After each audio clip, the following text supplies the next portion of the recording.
Here is why selfishness will destroy you on the spiritual path.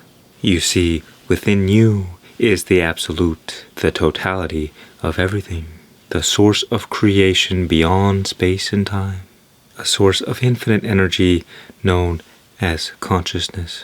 The outer world is creation, the dynamic play between this infinite energy and zero, infinite everythingness and infinite nothingness, what we know as yin-yang. So this infinite energy is slowed down all the way to zero. And like an accordion, all of reality manifests in between, with everything operating at its own unique frequency of existence. When we are selfish, there is only so much we can receive because we are taking from a limited source. We're not accessing energy in its infinite state because in the outer world, this energy is slowed down. And the limitations of space and time prevent us from ever receiving a sustained flow of energy. As you may know, everything is always changing. You might experience temporary pleasures, temporary peace, love, joy, but it never lasts. And so, you're forced to try to continue to recreate this feeling by consuming more. Consumption is selfishness, and selfishness always leaves you feeling more empty than before. Because when you consume, you use the energy, and then you have to consume more, and then you have to consume more. It's just never enough. Almost all people in the world spend their entire lives trying to find lasting satisfaction in a temporary world. They hop on one dopamine train to the next, trying to find a destination that they will never reach. When we are selfish, not only do we take from a limited energy resource, but there is also only so much space for us to receive. Within you is already the totality of everything.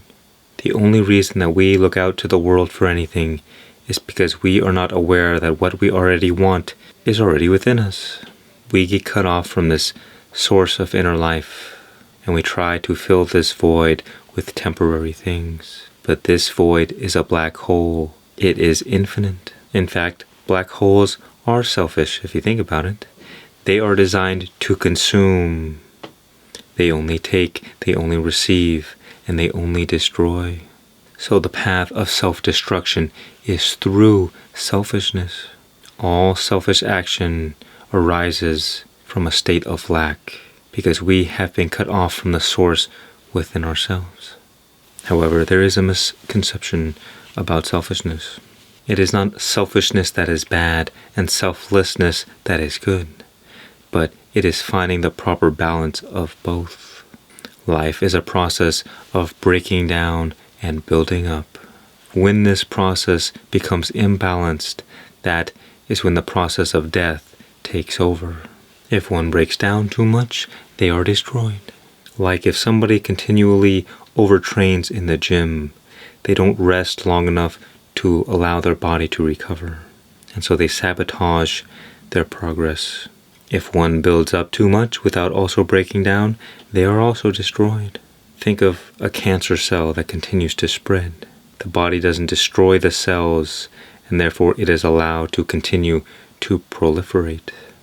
When you are too selfish, you take from the world and give nothing in return. You allow the flow of energy to stagnate. Because of this imbalance, the stagnation of energy, the process of death takes over, and we become a force of death in our lives. Or we simply manifest death in our lives. Energy is fundamentally the force of life. In order for life to flourish, energy must be allowed to flow freely. If energy becomes stagnant, imbalance occurs and death takes over. If energy is focused in the wrong direction, imbalance occurs and death takes over. If our energy is perpetually being drained, imbalance occurs and death takes over.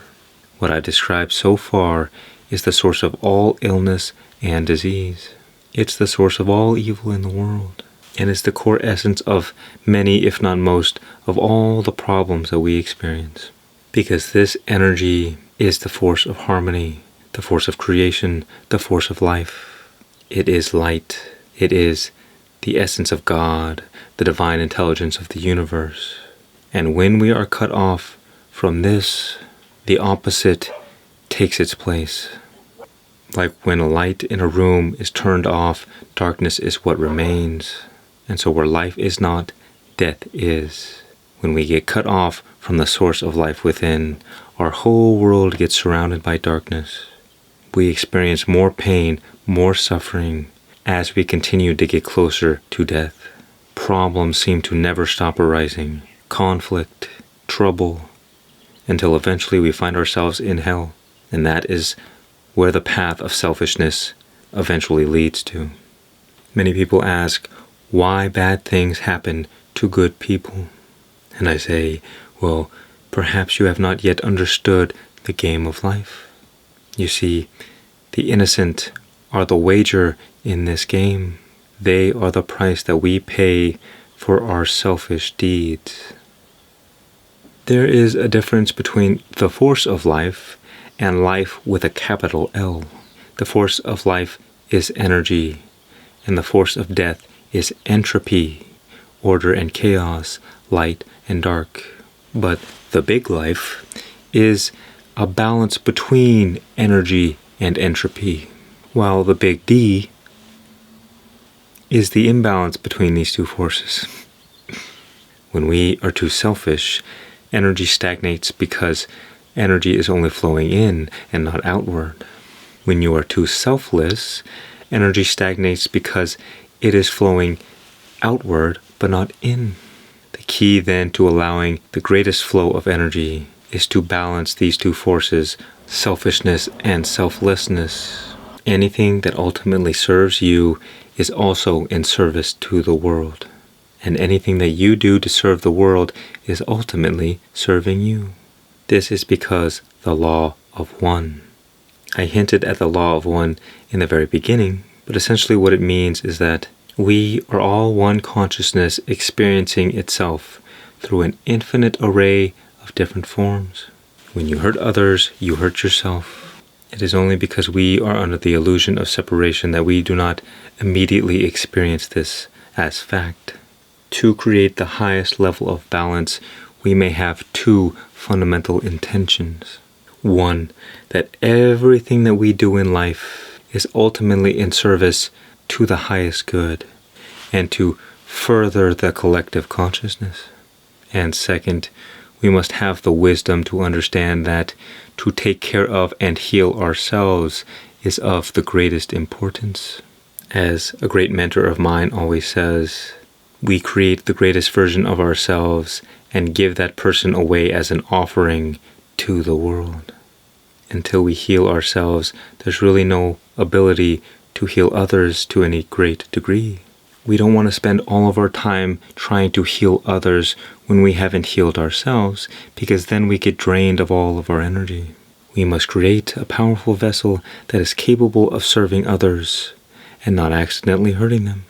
And the only way to come into this full healing is to reconnect to this source of life within us, to stop looking out to the world and start looking within.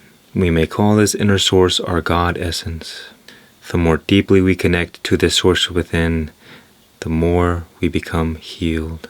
This source is infinite, and it doesn't matter how much we take. There is an infinite abundance within you that is awaiting your recognition. The moment we can open up the floodgates, this divine life can flow through us and out into the world.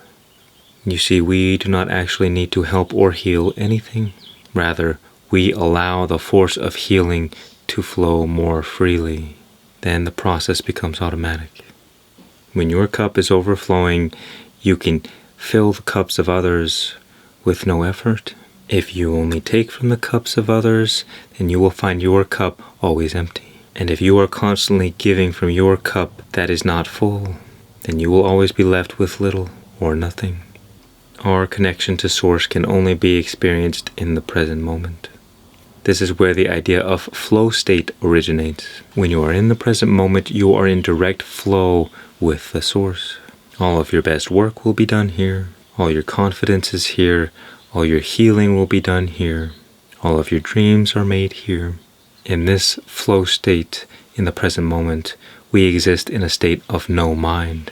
So it is our mind that is constantly separating us from the present moment with its constant babbling. It's like how the ripples on a pond disturb the clarity of the water. The more our mind is active and chaotic, the less we feel connected to the deep inner stillness that is the Absolute, the source of creation within. If you want more peace in your life, then quiet the mind. If you want more love, then open your heart. But if you want to find God, do both.